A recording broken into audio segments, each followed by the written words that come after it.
If you are a huge fan of a certain genre, I mean, it could be science fiction, horror, fantasy, whatever, Yeah. you definitely know that feeling when a critic, someone who maybe doesn't get the history or the tropes, just completely misses the point of something you love. They talk about the budget, the special effects, but, they never actually touch the real story. Oh, absolutely. It's that ultimate disconnect, right, between what the artist was trying to do and what the reviewer actually wrote.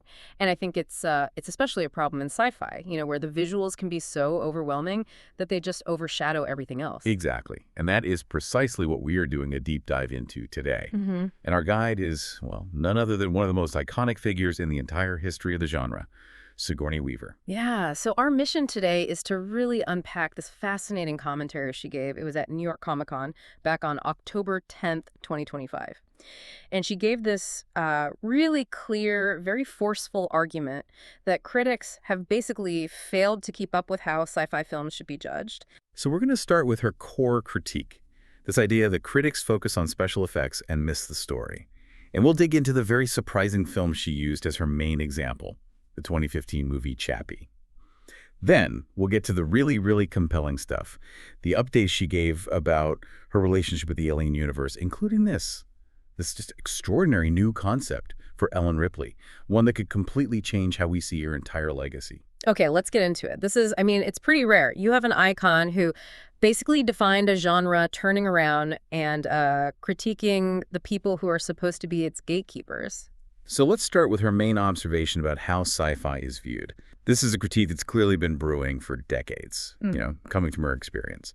And it cuts right to the heart of the matter. It really does. She basically observed that the critical community has this long-standing, almost archaic way of looking at science fiction. She said, and this is a direct quote, that critics were still, and maybe they still are, evaluating science fiction films based on their special effects. That is such a fascinating way to put it. She's suggesting that they're not grading the movie, they're grading the technical showcase. And if you think about it, back in the 70s and 80s, the visuals were so new, so groundbreaking, like 2001 or the first Alien, that maybe that's where that habit started. That's precisely the inheritance she's calling out. The implication is that the spectacle is treated as the goal of the film, not just the vehicle for the story. So a critic looks at the CGI and asks, did the monster look real? Instead of asking, what did this monster represent? Right. Did they say something about corporate greed or human nature? And if you're a filmmaker and you know that's how you'll be judged, well, it kind of forces your hand. You end up spending all your time and money on making the explosion look perfect. Right. And maybe the quieter character moments get, left behind. And, well, to be fair, the counter-argument is that spectacle is a key part of big-budget sci-fi. Some critics might say that if the world building looks cheap, it pulls you out of the story, and so it hurts the narrative anyway. Sure, that makes sense. But Weaver's point is that the balance is just wildly off. She's saying that even when a film has a really profound story, it's just getting ignored because the visuals are all anyone wants to talk about. It's a really compelling point. I mean, look at the original Blade Runner. Critically, it was praised for its look, for the visuals, but it was often called slow or confusing. They missed the deep philosophical stuff about what it means to be human because they were so focused on the rain and the neon. Weaver's saying that same pattern is just repeating itself over and over. And that failure to evolve, the critical lens, it means the whole industry might misunderstand what audiences actually want from smart sci-fi. Okay, so to make this argument concrete, she didn't bring up Alien, she didn't bring up Avatar, she picked a much more controversial film, the 2015 dystopian movie, Chappie. Yeah, which is such a telling choice. This was directed by Neill Blomkamp, who, is famous for that gritty, real-world sci-fi feel we saw in District 9. And Chappie had all the ingredients. A huge concept. An AI police robot gets kidnapped by a gang and learns to feel. It had a big cast, too. Sholto Copley, Dev Patel, Hugh Jackman, and Weaver herself. And this is the film she holds up as the prime example of being totally misunderstood because of this bias she's talking about. Yeah. She believes critics saw the robot, the action, the shootouts, and they just stopped there. Her own interpretation is so different.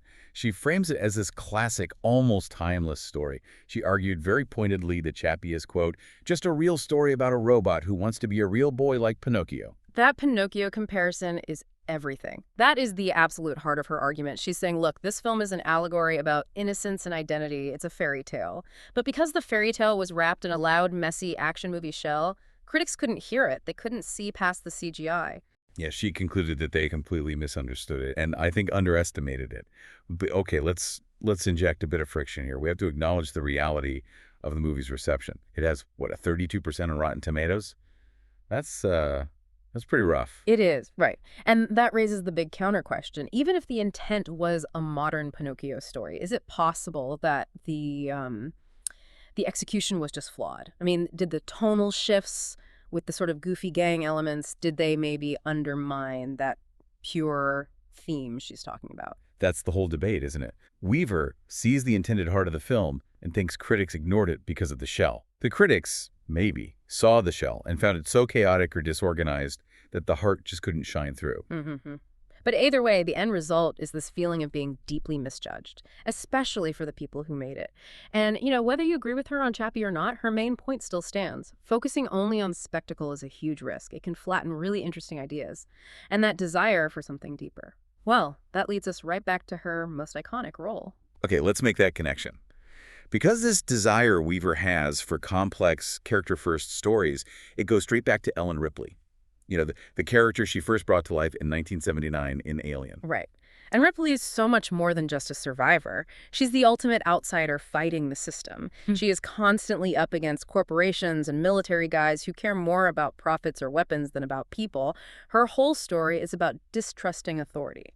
And this brings us right back to Neill Blomkamp, the director of Chappie. Because she confirmed they were actually planning to make an Alien movie together. Yeah, this wasn't just some rumor. She confirmed that Blomkamp had pitched her an idea for a new Alien movie, and she was really excited about it. Her words were that she was very excited about his designs and script and everything else. And for the fans, the crucial part of this proposed film was that it would have brought back Newt, the little girl from Aliens. It was a clear attempt to undo what many saw as the biggest mistake of Alien 3 killing her off. Mm-hmm. A total reset. But, despite all that creative energy, the project just died on the vine. And the reason she gave for it stopping was one simple but very telling word: control. And that word control, it just says everything, doesn't it? Especially in a massive franchise like Alien. When a studio pulls the plug on a project over control, it usually means the new vision was clashing with the established plan for the IP. Absolutely. The decision-making process for these films now is so complicated, and she even joked about it, saying she has to deal with Fox, Disney, or whoever it is now. That's a really important distinction she's making. It is, because it means you're dealing with layers of management or brand strategy that might have zero emotional connection to the original films. Yeah. So if Blomkamp wanted to come in and just erase Alien 3 and Resurrection from the timeline, well, that's a huge creative swing. And the corporate structure, which is trying to build out the brand with prequels and shows like Romulus, they might see that as just too risky. Too messy. So it's the same frustration, really. Her frustration with critics focusing on spectacle is mirrored by this frustration with the studio. The system prioritizes the safe, predictable franchise plan over the complex, risky, character-driven story. Which brings us to the really extraordinary news that came out of this panel. A brand new concept for Ellen Ripley that might, just might, finally bring her back. Yeah, this was the big reveal. It came from the series producer Walter Hill, who she described as a very good friend. Hill, who's been there since the beginning, wrote a 50-page treatment detailing where Ripley would be today. And Weaver's reaction to it was immediate. She called the pages quite extraordinary. And what makes that so important is that for years, she has been so reluctant to come back. She literally said she had never felt the need and was always like, let her rest, let her recover. Yeah. She was at peace with letting the character go. Mm-hmm. She was done. But this concept from Hill was so good, she said, that it completely changed her mind. She said his script seems so true to the character. It wasn't just another bug hunt. It was a meaningful continuation of her trauma. And the specific plot details she revealed, this is the big takeaway for everyone listening, it's just a stunningly cynical piece of social commentary. Perfect for the genre. She said the script is, and I'm quoting directly here, very much about the society that would incarcerate someone who has tried to help mankind, but she's a problem to them, so she's sort of tucked away. Just think about that for a second. The weight of that idea. Ripley, the ultimate survivor, the one who beat the alien queen not once, but twice. She doesn't get a medal or a quiet retirement. She gets institutionalized. The system she saved decides she's unstable or a liability and just puts her away. It's that classic sci-fi question, isn't it? What do you do with the truth teller when their truth is too damn inconvenient? Ripley survived the monster, but she also holds the evidence of catastrophic corporate negligence. She knows where the bodies are buried, and in a cynical world, a person like that isn't a hero. They're a problem to be managed. Imagine the story you could tell. She saved all those lives. But because her testimony would expose Weyland-Yutani or some other massive power, she's discredited. They call her traumatized, unstable, and just quietly sideline her. She goes from fighting a xenomorph to fighting a doctor's report. It totally transforms the story from action horror into this deep psychological, political thriller, which is exactly the kind of smart, meaningful sci-fi that Weaver was championing when she was talking about Chappie. And this concept hit her so hard that she confirmed she's actively taking meetings about it, going to Fox, Disney, or whoever it is now to pitch this script. Though, she's realistic. She said she doesn't know if it'll happen. So the most profound fitting end to the Ellen Ripley saga is just sitting on a desk somewhere, waiting for a massive corporation to greenlight a story that is, at its core, a critique of massive corporations. The irony is just, it's incredible. So to bring this all home, to bring this deep dive to a close, we've really walked through Sigourney Weaver's dual critique. First, her frustration that critics boil down these really nuanced sci-fi stories like the Pinocchio allegory and Chappie to just a grade on special effects. And second, her passion for a truly complex, character-first continuation for Ripley. A story that is not about bigger monsters or bigger explosions, but about the quiet, chilling consequences of being a hero that the system finds inconvenient. Which leaves us with one final provocative thought for you to mull over. And it connects those two threads perfectly. If critics, and by extension audiences, keep demanding spectacle above all else in sci-fi, does that pressure actually stop storytellers from making the kind of deep, challenging movies Weaver wants to make? Yeah, think about it. A movie about an institutionalized Ripley would be tense, psychological, and probably not full of huge action set pieces, but it would still cost hundreds of millions of dollars to make. So does the commercial need for big, explosive moments force the studio to water down that core psychological idea?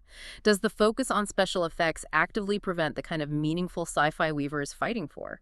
And it makes us look at how we watch these movies, too. When you see a sci-fi trailer that's all CGI and explosions, are you trying to find the story underneath? Or are you, maybe like the critics Weaver's talking about, just prioritizing the flash over the philosophy? Something to think about. Thanks for joining us for this deep dive. We'll catch you next time.